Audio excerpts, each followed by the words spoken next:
Again, my name is Bob Stewart. Today we're going to talk about generating leads with your blog. If you want to chat at me as we're going through here, or maybe if you even have a question for me later, I'm on Twitter, and you can always talk to me on Twitter. If you're not familiar with Twitter, you can also come to our Facebook page, which is facebook.com/ActiveRain, and talk to us later when we're done here today.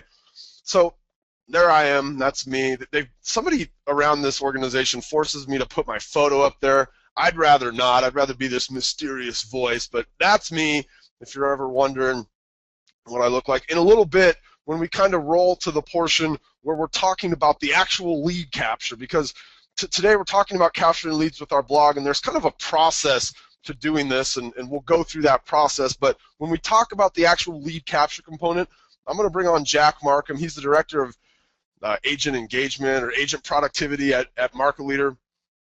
Basically, his job is to look at all of the, and we have like 100,000 people, or MarketLeader has about 100,000 people. I say we because MarketLeader actually owns ActiveRain. So Jack is responsible for looking at how are the 100,000 people that are using our products using them, and what things are they doing that are effective in helping them take traffic that they're able to generate to their website and converting that traffic into leads. So we'll bring Jack on in a little while when we get ready to talk about the actual lead conversion piece of this.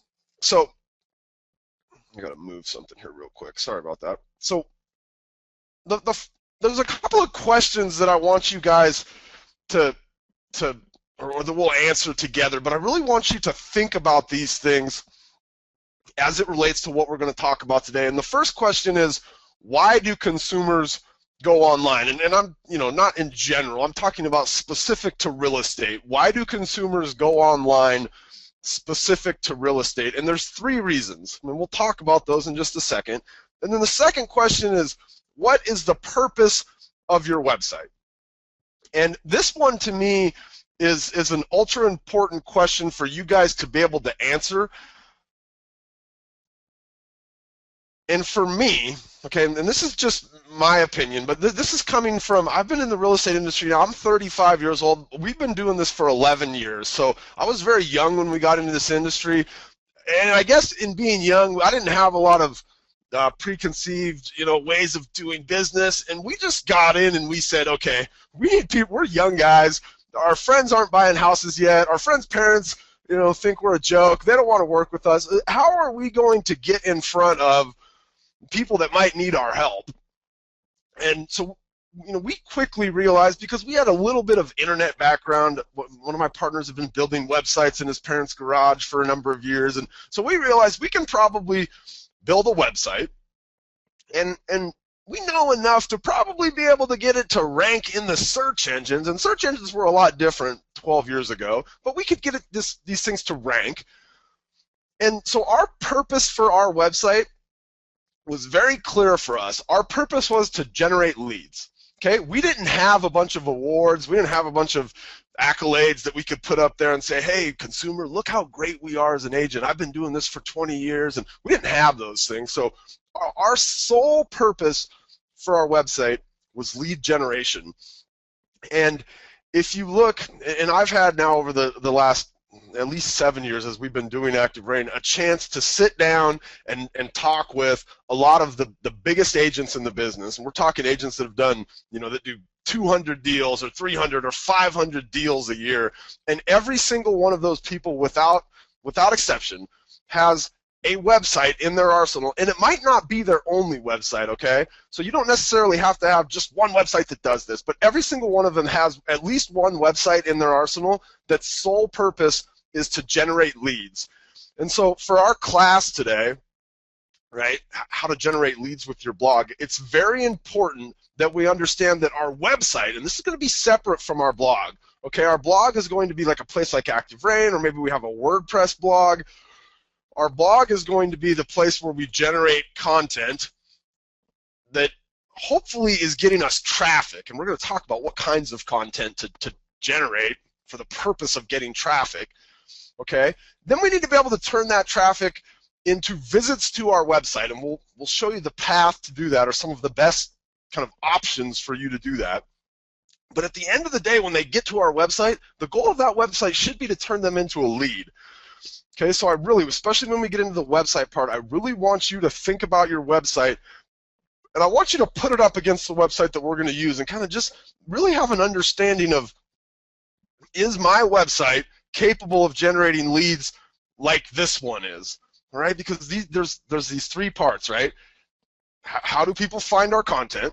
How do we get them now to what they want? And we're going to answer that question of why do people go online as it relates to real estate here in a second. So how do we get them from our content to what they maybe really wanted?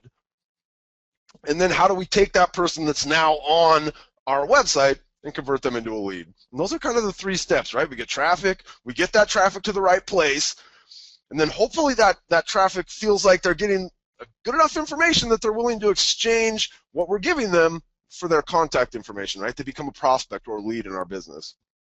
So I think there's three reasons why people go online as it relates to real estate. The one reason is home values, okay? And we can, there's sites like Zillow and Trulia, and there's a few other sites out there that give these home, these AVMs, automated valuation models, that tell a person, well, this is what your home is worth. And, we all know that a site like Zillow can't specifically give a consumer the value of their home. And so, it's a high 90% of these people end up, contacting an agent and actually having the agent give them the real valuation.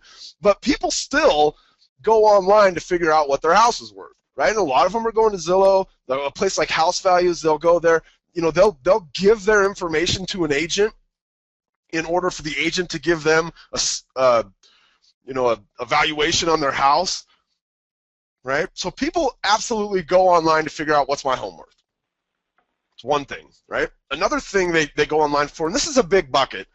Okay, this really covers just about everything that's not home values or listings, and we'll talk about listings in a second, but this idea that people go online to find information, okay, it's a huge bucket, right? People go online to get answers to frequently asked questions. They go online to figure out, to get tips for selling their house. They go online to get tips for staging. They go online to find out about, a neighborhood that maybe they're interested in living in. They go online to get information.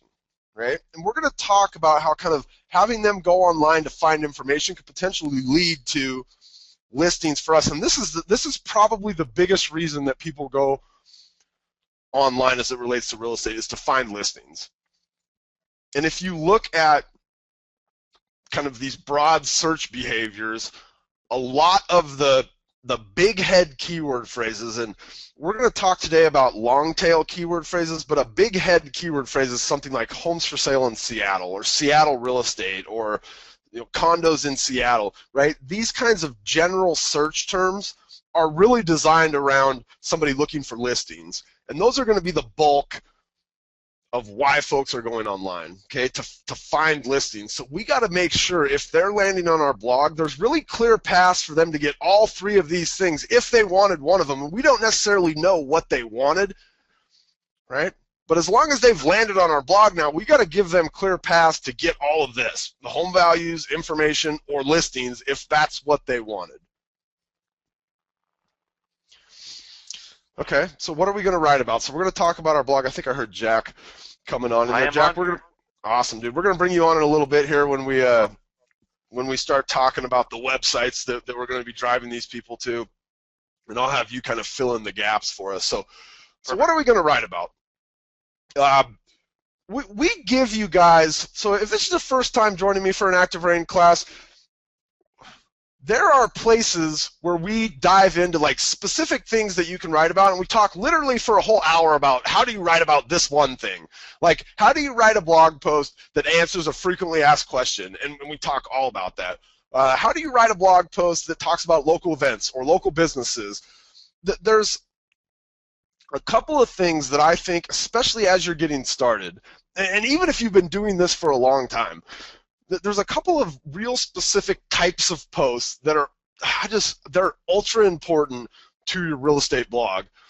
These are going to be posts about things for sale in certain areas, okay, so that's one, or certain kinds of property for sale in an area.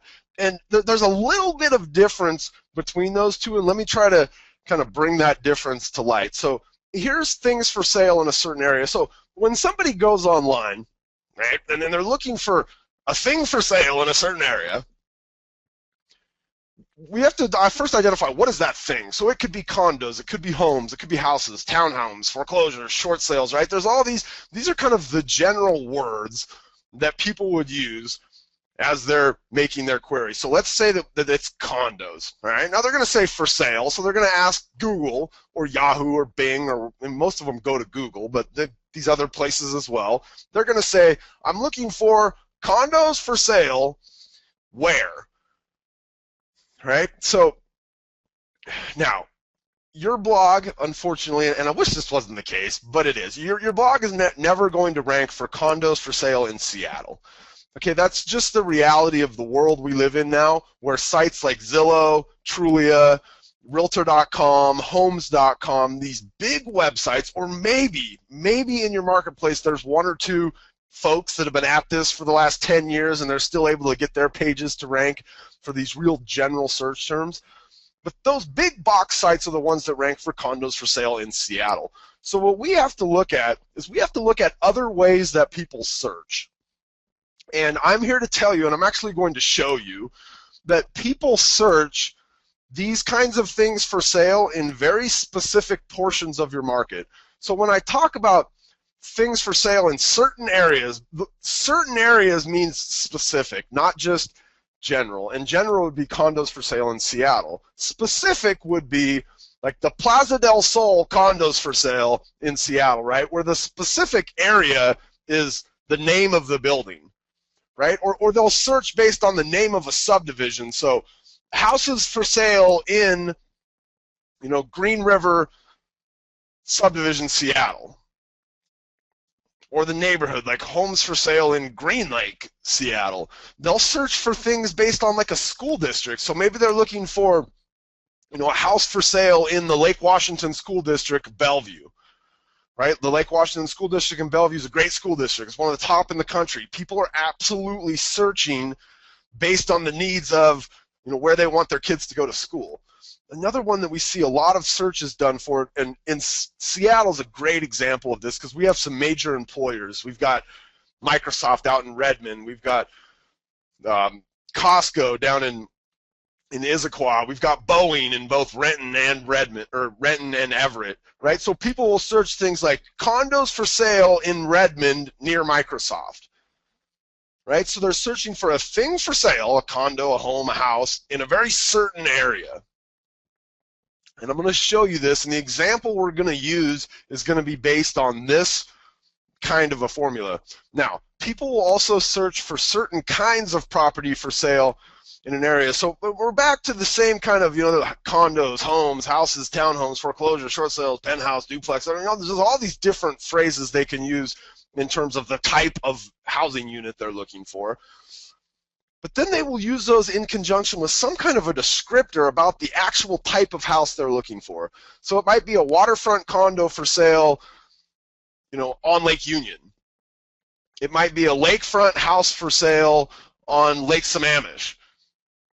Right? There's all kinds of descriptors, and this is by no means the gamut of the descriptors that people will use. In fact, if you were to look at like your MLS and you were to look in there at all of the different fields that are in there, I promise you that at some point somebody in a given month is searching for homes for sale or condos for sale in a certain area, and these can even be as broad as a city. So condos for sale, with 2 parking spots in Seattle, right? And you might say to yourself, well, these don't get searched for very often. You're right, they don't. They're very long tail sorts of search phrases, but our blog gives us a chance to get in front of those kinds of people searching for very specific things. I was at a conference last week in Fort Worth, Texas, called Rex, and we had an ActiveRain gathering there, and one of the guys that joined our ActiveRain gathering, a gentleman by the name of Tom Branch, and Tom is from like the Frisco area, which is a suburb of Dallas, and he told me that the most searched blog post that he has on his blog is a blog post titled "Homes for Sale in Dallas with a Basement." And it's funny because a couple of years ago, we went to a different conference in Dallas, and we were teaching this stuff, the similar stuff to what I'm teaching you guys here today. And the night before we went to teach this stuff, a tornado had come through Dallas. And it was scary. Like, we had to huddle down in the middle of our hotel because they don't have basements in most of the buildings in Dallas because it's built on clay, or so they would later tell me. And so I got up on stage, and before we started anything, I told the story of the tornado the night before and how we'd been huddled down, and I asked, I said, you know, if I was a consumer and I was moving to Dallas now that I've had this experience, like, the thing I would be doing is I would literally go online. I'd want a house with a basement. And you guys are telling me, because I've talked to a few people, you don't have basements here, but I'd want to find one. Okay, it would be absolutely important to me because I was literally mortified that our hotel was going to get knocked down by a tornado. So he wrote that post, and this was a couple of years ago. He wrote that post. He said, you know what, I'm going to try this. I'm going to write that post, homes for sale in Dallas with the basement.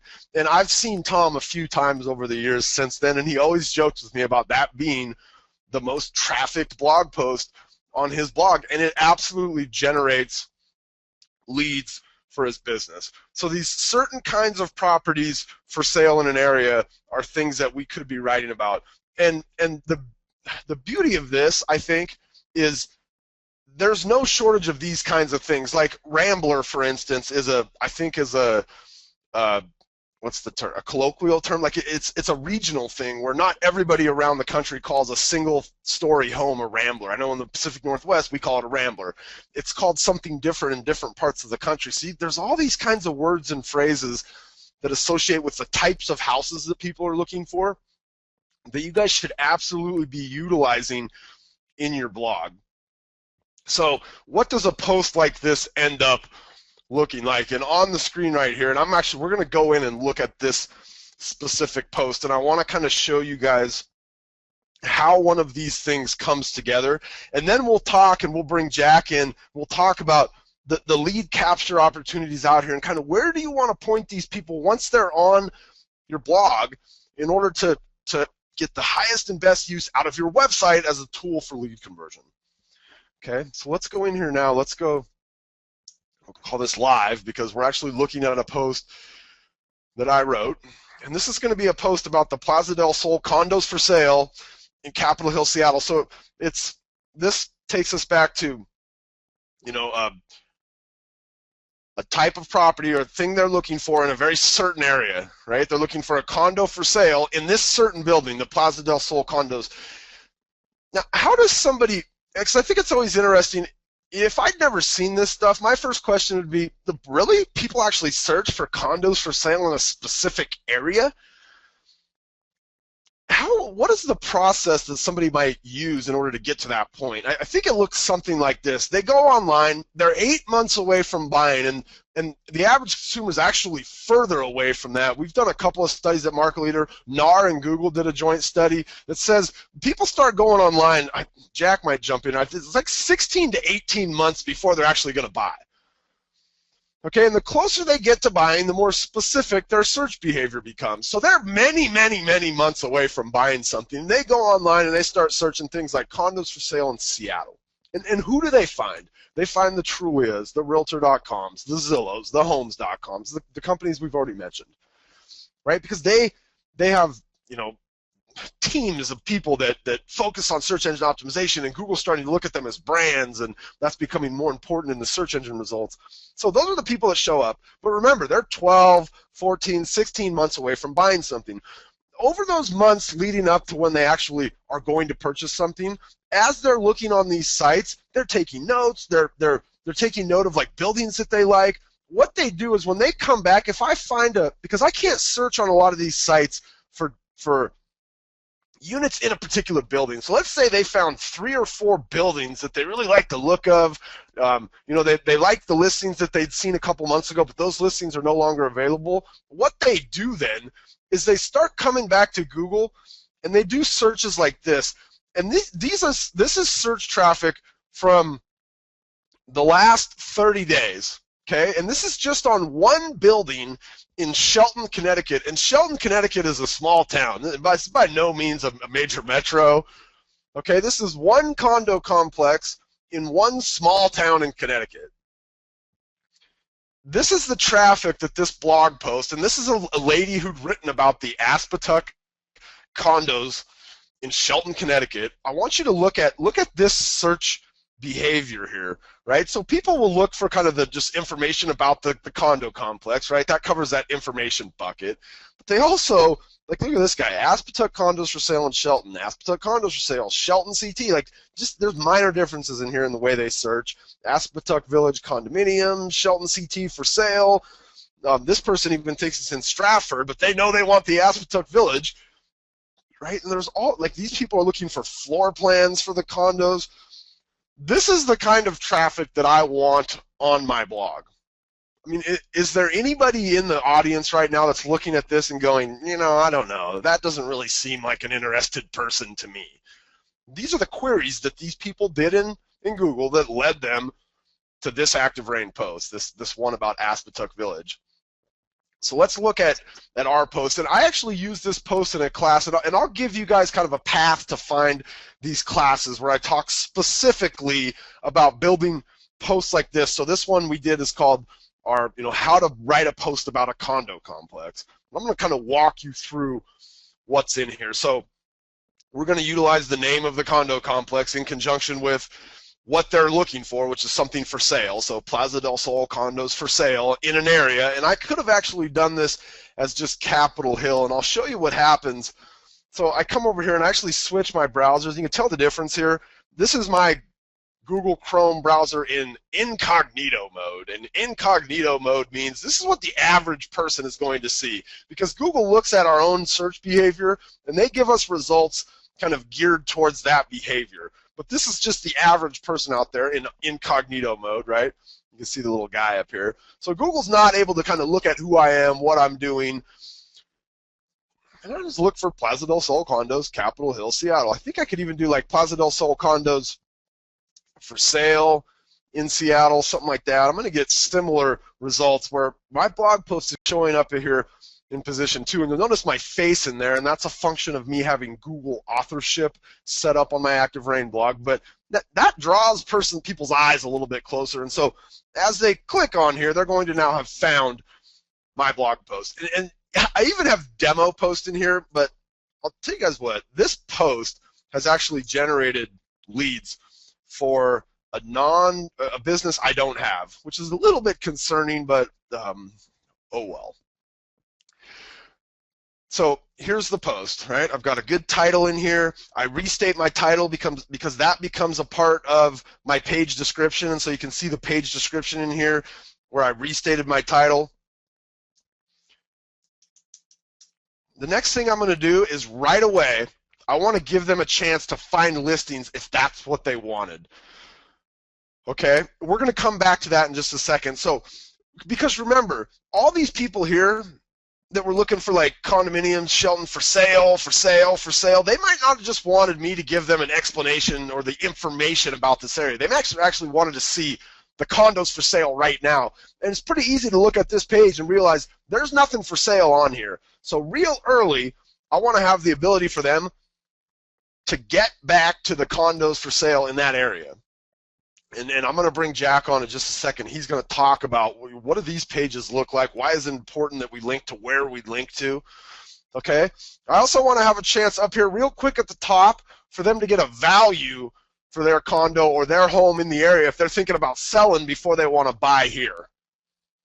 Okay, so real quick, just at a glance up here at the top, I've essentially fulfilled all three of the reasons that people go online. They go online to look for listings, they go online to get home values, and they go online to get information, and that's essentially what the rest of this blog becomes, is the information about the Plaza del Sol condos on Capitol Hill.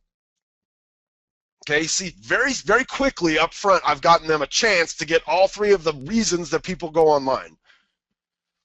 Right? I don't wait till the end. I'm going to do another. I'm going to take another stab at it at the end. Down here, I'm also going to give them a chance to look for condos for sale. I'm also going to give them a chance to get a free property evaluation. Right? But I don't want to wait, because if what they wanted right away was listings, I don't want them to have to browse down through there. Okay, we have a very short amount of time to capture their attention. Okay, then I'm going to go in here. I'm going to give a flowery description about the condo building, right? And this one I talk about how the walk score is awesome. It's in a great area. It's a walking distance to downtown Seattle, sweeping views of the city, right? I'm going to talk about the units themselves. So, you know, 1, 2, 3 bedrooms. They range from this square footage to this square footage. The prices go from $240,000 to $300,000. Okay, I'm going to talk about the building. So what does a homeowners association do? What does that cover? What are some of the amenities in the building? What's the parking like? Is it locked up? Is it secure? You know, what's going on in the building? I'm going to talk about the area where this is located. So this happens to be Capitol Hill. This formula right here is a great formula to use. And what you'll find, because let's say you're doing one about homes for sale in Dallas with a basement, right? The first paragraph is going to be about why somebody would want a basement in a home in Dallas, right? The second paragraph is going to be about, you know, what are some of the basements that we can expect to get? Are most of them, you know, finished? Are they unfinished? Were they, you know, built as an afterthought where they store the water heater and that sorts of things? You know, do they have low ceilings? Like, just kind of general about what are the basements like, right? The third paragraph might be something like, you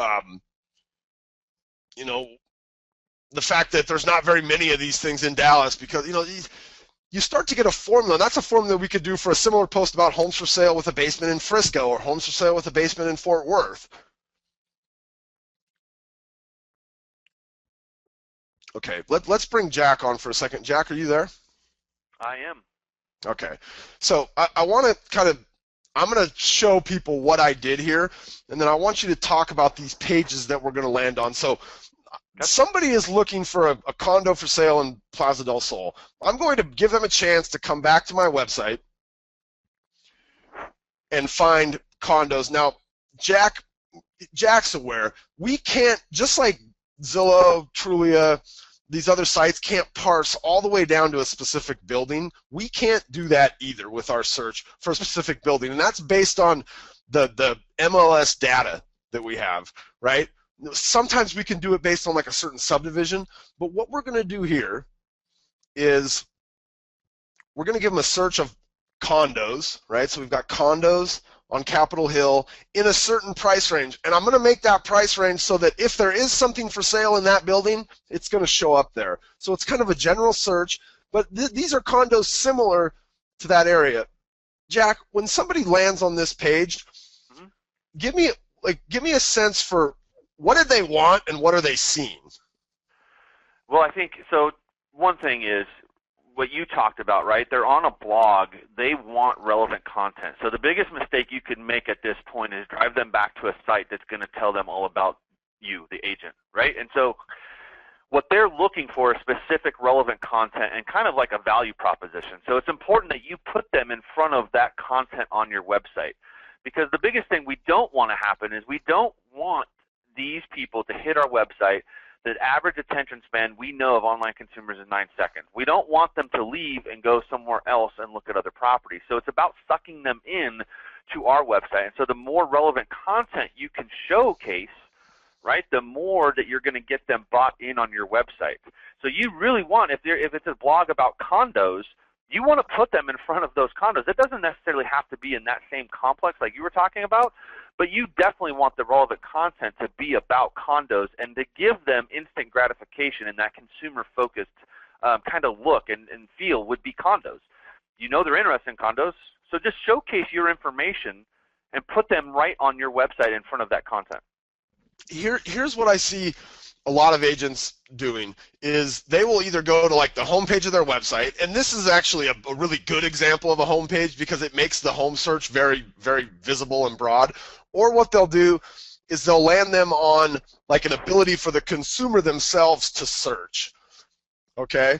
And I want, just really quick, I want to show there's a couple of kind of truths.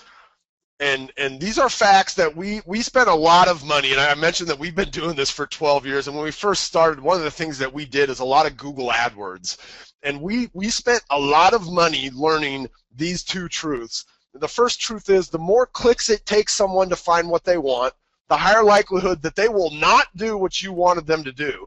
And in our case here, right, what we wanted them to do is start looking at homes and eventually become a lead on our website. And I'll kind of show you how that process works here. So let's say they get in here and they look at this first unit. What will happen is they've got all the information on this first unit. They can see everything there is to know about this particular place. When they go here to the second home, the site then is going to ask them for a couple of things. It's going to ask them for a name and an email address. And once we have that information, now there's some subsequent things that happen after that. After that, they say, hey, you know, in order to help you a little bit better, we'd love to have your phone number. And they can X out of that. They don't have to give us that information, but they have to give us this in order to continue to see what it was that they wanted. And now we've already proven to them that they're going to get what they wanted, right? And they had that chance on that last listing to look at everything. Right, now we're going to try to get their information, and we're going to kind of give them here's some reasons, right? You get larger photos, you can get these price trends, you can get calculators, you can get new listings by email, you can get all these things that are kind of a value proposition to you. Okay, if you're thinking to yourself right now, I don't do this because I don't like to give my information out, right? People still do this, okay? I think about myself, like I remember the last time I was buying a car, I'm just like you. I don't like to give my information out, but when I'm serious about something, I will absolutely give my information out. Okay, so in a lot of ways this becomes a, you know, if they're just a tire kicker, they're not going to give us their information here, fine. But if they're real about this, like I was real about buying my last car, I knew when I gave my information, I was going to get a number of people calling me, right, and emailing me. I was okay with that because I knew my goal at the end of the day was to get my new car. So people absolutely fill these out. I mean, across Market Leader's suite of customers and clients, you know, we have tens of thousands of people filling these things out every single day. So that's kind of the process on how they get from, you know, looking, and we're going to have to go back, how they get from your blog, right, over to a specific list of properties. But like I mentioned here, we need to make it as few clicks as possible. So if you're landing them on this page and you're hoping that they're going to perform the search in here and figure out what they want, every single click that I take here is an additional thing that they had to enter before they got what they really wanted, which is just a list of homes for sale. Okay, the second thing that we talk about, and Jack said 9 seconds. I spent a bunch of time, because I've used 6 seconds for a long time, I spent a bunch of time yesterday researching, and I actually signed up for a website that tracks where somebody looks on your site, and they gave me this cool printout report on ActiveRain's homepage and where people look, but you have about 4 to 6 seconds to capture someone's attention when they land on a page. So you better darn well make sure that it's exactly what they wanted. And think about this now. If they clicked here, right, what did they want? They wanted to find similar condos for sale to the Plaza del Sol, so we better make sure that's what they get. We don't want this, right, where it's this chance for them to find something. And like Jack said, we don't want to land them on our About page that tells them all about how great we are and our experience and all the recommendations. They don't give a rip about that. They don't know us. As far as we're concerned, they're just some data that they landed on with maybe a picture here on the search engines. Okay, so this next kind of call to action would be the chance for them to get a value on their house. Jack, talk a little bit about this page then. And again, I mean, it kind of goes back to what you said, is we're trying to give them something they wanted. We're not just trying to send them out there anywhere. Talk about this ability to generate leads on this sell tab.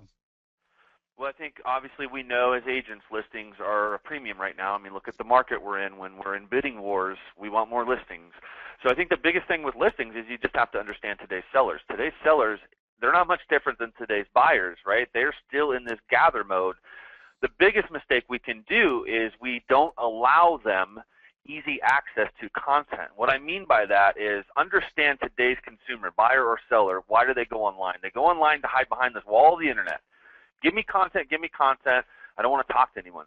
So give them what they want, right? As long as they're getting it from your website, give them what they want. Give them easy access to the content they're looking for. Allow them to remain behind that wall, because we know 70% of today's consumers are going to go with that person that provides them that first relevant content. So allow them. And so it's about showcasing and making it easy accessible for a seller to get what they want.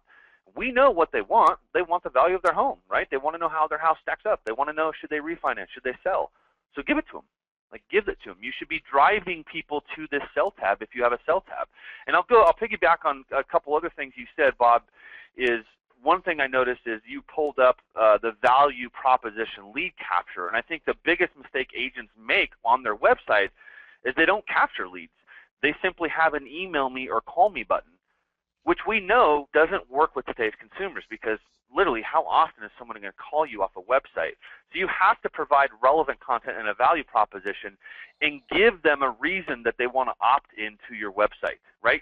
And I'll go back to that concept, is allow them to remain behind that wall of the internet, but provide them content. And the more times you do that, right, the more times you keep them coming back to your store, you're going to have natural engagement. That's what happens, whether it's a buyer or seller. Jack's going to be pissed that I say this, but I say this at every well, I mean, you guys, you don't have to use Market Leader, all right? But you have to use something that functions in this fashion in order to, like, there's other companies out there that do this. Market Leader's not the end-all, be-all. They're a great solution, and there's little things on these pages that you can tell we've spent a lot of time looking at, like, the psychology of somebody about to fill out a form. Like, the thing I continue to listing photos. Right? Like, it doesn't say submit, it doesn't say like enter, it gives them that call to action. Here's what you're going to get now after you give me your email address, right? It talks about, like, it does this kind of set them up with new listings. It's got these automated kind of triggers in there that once we get a lead, there's a whole suite of products on the back end that, again, Market Leader is not exclusive to these things, but the CRM, or your lead management tools on the back, become ultra important for lead conversion. And we're not talking anything about lead conversion today. We're just talking about lead generation. But these calls to action in here in your website, they're ultra important because, like Jack said, they're willing to give an email address up. They might not want to talk to you on the phone. They might not want to pick the phone up and call you because they're not buying tomorrow. A lot of these people, right? They're not buying a week from now or even a month from now. A lot of these people are buying. We found, when we had our real estate company, and we were generating about 200 leads a day in the state of Washington, we found that the average consumer that used we call them hyperlocal searches at that time, and there's still a phrase you'll hear, if they used a search term that was more specific than homes for sale in city or condos for sale in city, so they did something like the actual name of the condo complex, or they did something like homes for sale in Seattle with some kind of an indicator, those people were on average 4 months away from buying still. And they were looking at very specific things. But they're way closer than the guy who's 12 months or 14 months, kind of that average starting point. But we still need to be able to let them get the information from us, right, in a manner that's not as threatening as them having to pick the phone up and call an agent because they wanted to figure out, what's the HOA dues on this building. Yeah, right, and so can I add a couple things, Bob? Absolutely. So two things. One, and absolutely, Bob. I'm 100% with Bob. Market Leader is not the end-all, be-all solution. Like, there are other companies that do it. I think we do a fantastic job. I think we have a great product, but it doesn't mean that you have to use us. So I'm simply on here to tell you some of the things that you need to look for. You need to have a website that accomplishes two things.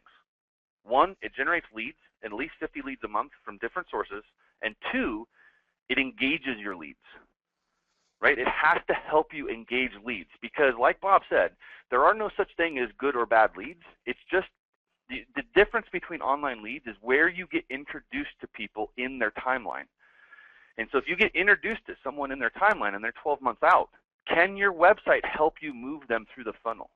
And if it can't do that today, then you're going to struggle with lead engagement and converting leads. That's the simple truth.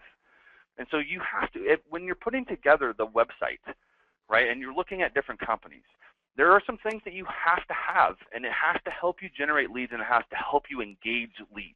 Those two things have to happen every single day on your website. Otherwise, you could waste a lot of money and put together the wrong website. So just wanted to add that. Okay. Oh wait, so we got one more kind of call to action in here that has this call to action has generated. Okay, I've had this blog post up for a couple months now, 3 months. Okay, this blog post has generated 3 leads.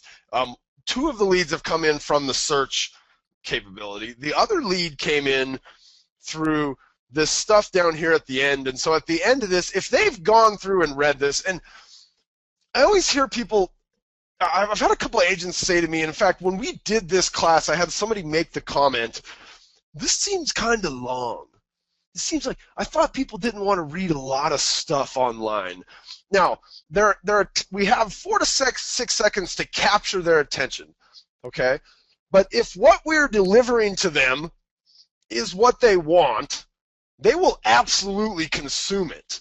Okay, that's why these things generate leads, because what they wanted was condos, right? And so when they get in there, they're absolutely willing to trade an email address for the ability to consume more of what they wanted. In this scenario, with the information side of things, if somebody was interested in the Plaza del Sol condos, right, if they'd done some similar searches to what these people were doing for Aspetuck Village, do you think that they would get in here and read this? Absolutely, they would. Right? So as they get going through here, we've got another kind of call to action in here, which is this pick your future neighbors. And when we do this condo class, I actually give you guys these, they're just JPEG images, right, that we create a link out of now. So in my blog, I've created a link out of this image that says, hey, if you'd like more detailed demographic info about Capitol Hill, school reports, market trends, statistics, here's another chance for me to potentially capture their information. And so when they come over here, right, and this is actually a different site I'm using. This one didn't have the Market Insider piece set up on it, so I'm using Serving Your Brokerage, which is just another kind of demo site that we use. But what I'm giving them here is this kind of Market Insider data, right? All this information. So here's community info, and it shows all sorts of stuff: income by household, education, crime, what kind of crime is there in the area. Apparently you want a house with a garage on Capitol Hill because it has a higher rate than normal at motor theft, motor vehicle theft, right? There's the ability for them to get in here and look at market analysis on the website and see what are some of the, what are the price trends doing right now in this area? What's the market inventory like? Property ownership. There's all sorts of these kind of statistics and things in here, and this really lends towards that information piece, right? And so now this kind of completes the circle. Jack, talk a little bit about Market Insider.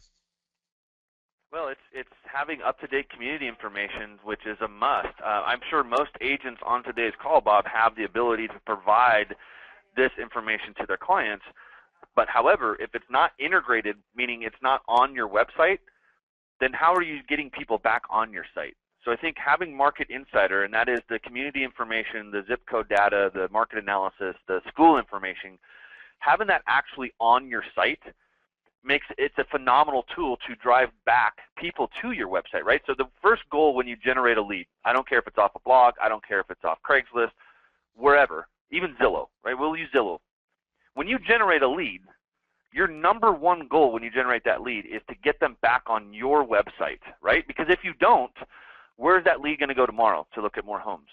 Right back to where they started. So you have to eliminate that search engine so they never go back there, right? And so you make them loyal to your website. Well, how do you do that is by providing that type of content, the neighborhood information, neighborhood amenities, school information. By providing that from your website, it gets someone loyal today. And that's the biggest thing. And how do you want more lead engagement?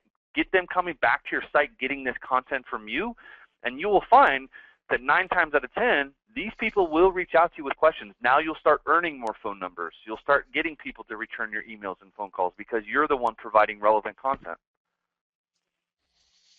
Like I said, this blog has literally generated 3 leads, and I feel bad about it because these are demo sites that we use, so there's not a real agent on the other end following up with those people. But so be it.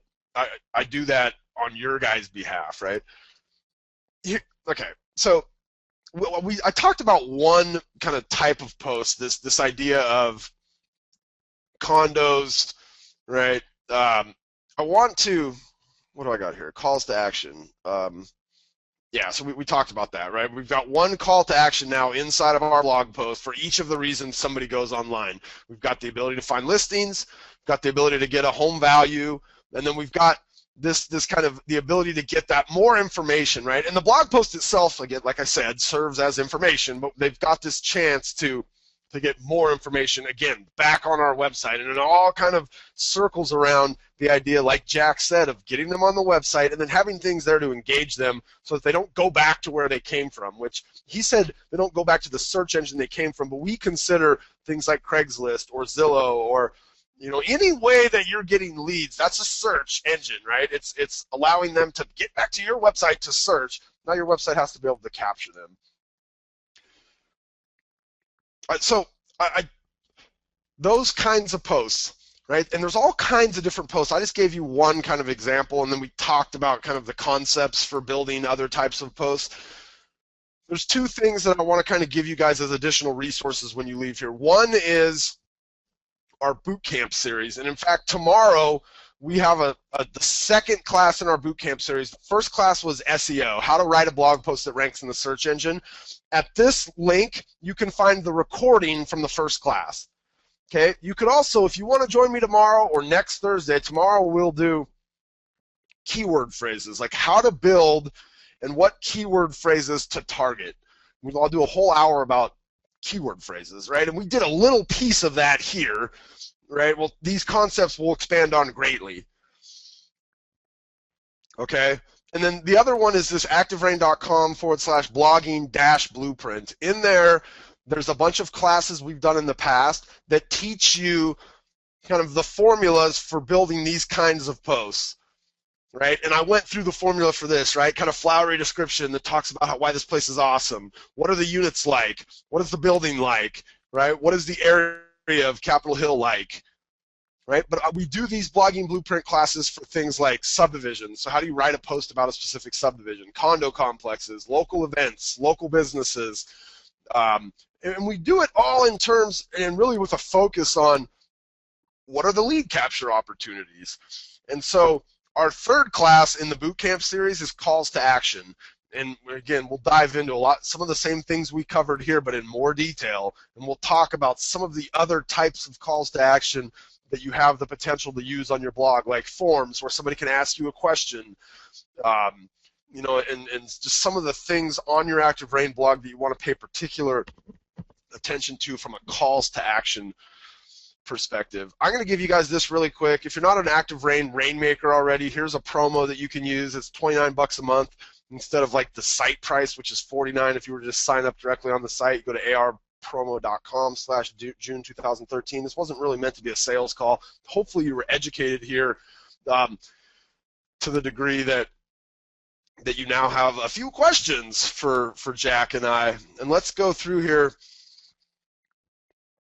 and talk about some of the questions. So Tamara asks a great question. How can you tell if your leads are generated from your blog? Jack, do you have, well, I'm not allowed to do that actually. I was going to log into the back end of like Katrina Benton, who's an agent on ActiveRain. I was going to log into the back end and show her tomorrow. Market leader sites, and again, there's other sites that operate like this. Market leader sites have this tool called analytics on the back end of their website, and the analytics will literally show you from what post, like it'll show you, okay, like you have this post, right, and it's linking out to these pages on your website. If somebody clicks on this link, it will show you how many people visited this page. And then it will also show you how many of those people that visited became a lead. And so you can precisely tell, like, where are my leads coming from? I think the analytics piece, and we're going to even talk about this here because there's so much to talk about in terms of like your IDX website and then the back-end CRM that manages that website. Analytics is really important because if I go out there and let's say I spend a bunch of time on Craigslist and I'm posting all these ads and I spend a lot of time blogging and I'm posting all these blog posts, I want to know which ones are the best. And so the analytics piece on the back end will show me which one's the best. Like Tom, for instance, the guy I talked about with the homes for sale with the basement in Dallas, he knows every month that specific blog post is bringing him leads. And so what it's allowed him to do is he said, I'm not just going to rest on writing about homes for sale with a basement in Dallas. He's like, if it's generating leads for me on that, I'm going to do one about Fort Worth. I'm going to do one about Frisco. I'm going to do one about, Beaumont. Like, I'm going to do one about these other cities around my area, because it makes sense that if somebody's searching for that information about Dallas, they're also searching for it about these other areas. So the way to know is you have a website that has analytic capability, and Market Leader's analytics are really easy in that the Craigslist is a great example. Like, I mean, there's a gold mine on Craigslist if you have kind of the wherewithal, right, Jack, to continue to post day after day after day, and the wherewithal to kind of weed through the leads that you get, because some of them aren't that great, but you have systems in place that allow you to do these things.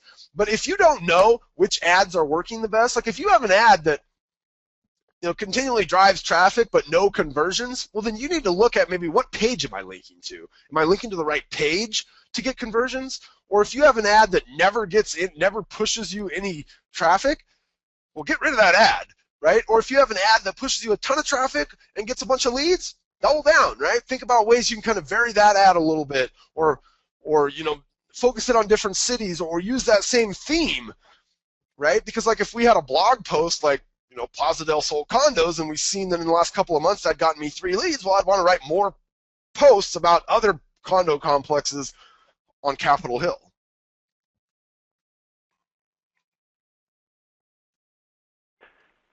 Yeah, I think Craigslist is a tool, but like you said, I think knowing how to use it the right way is going to help. Like, because you can spend a lot of time going through Craigslist trying to figure out who's real and who's not real. So I do think like having just going back to that question, like how do I know where my leads are coming from? That's why I feel like it is so important to have an integrated CRM with your website, and so you're not importing leads into a separate database, but the integration will show you where your leads are coming from and what's working, what's not working. So if you write a blog post and it doesn't generate leads, like you'd want to know that so you could tweak things next time you write the blog post. And same thing with Craigslist. If you know an ad's not working, you probably don't want to post that anymore because your time is so valuable as an agent. So having the built-in analytics because of the integration, I think, is one of the key points that a lot of times as agents we overlook that when we're thinking about websites. Susie asked, does Market Leader do the integration with your website, or do I hire a tech person to do it? So, Susie, when you get a website from Market Leader, it's actually a new website. It's not integrated with your existing website. And let me go back to something I said very early on, and I mentioned, I've had, literally, it's been the absolute pleasure of getting to rub elbows and interact and sit down and talk with some of the best agents in the business. I mean, literally, these are guys that are doing 300, 400, 500 transactions. They're all in the top 100 agents, and they realize that, and like I said, they have more than one website in almost every case, and they realize that their websites have a specific function. Okay, the function of the Market Leader website, and this would be something separate from the website you have now. Okay, the function is lead generation. Okay, it's lead generation, and then it becomes lead conversion. Right? It becomes the things like analytics where you can track what you're doing out there is working. Now, I would never suggest that if you got Market Leader to scrap the website you have now, because think about it, when I say like the primary goal of the website should be lead generation, there's still other reasons that people have websites, right? And it's one of the reasons why some of these big, huge mega agents have more than one website. Like, for instance, if maybe I know somebody's already going to be working with me, and I wanted their experience on my website to be a little bit more open and free, and so I had IDX on my website that didn't have forced lead registration, that had all the accolades about me and the bells and whistles of why I'm the greatest, and maybe it had a PDF they could download about the 10 things to get their home ready to sell. Like, that's the opportunity then to have, but again, that's somebody that already has a relationship with me. You could send them to your own website, the one you already have. Right? The Market Leader sites are really designed for those people that we don't know. right? The people that are coming in off of our blog, the people that are coming in from Craigslist, the people that maybe connected with us through Zillow, where we're going to set them up, and now the website has these tools that are going to drive them back to the website. They're going to continue to get us in front of them. They're going to allow us over that long period of time, that 12 to 14 months before they actually buy something, that we become that resource that they continually go to. So Market Leader won't integrate into your existing website. It becomes like a standalone new website for you, okay? But again, its primary function is lead conversion, whereas your other website's primary function might be education. It might be showcasing, your talents as an agent. It might be giving information to people. That's all great stuff to have. And a lot of people will have their blog as that. So no, the question is, it won't integrate. But no, you don't need a tech person to do it either, because they'll set it up all for you and all that fun stuff. So Jack, thanks for hopping on with us here from your last call. I know it's been a busy morning for you. I really appreciate it. Yeah, absolutely. Thanks for having me. It's been fun. Have an awesome week in real estate, everybody. On behalf of Jack and Carrie, who's always behind the scenes, but it was a little bit quiet today. My name is Bob Stewart. Bye-bye, everybody.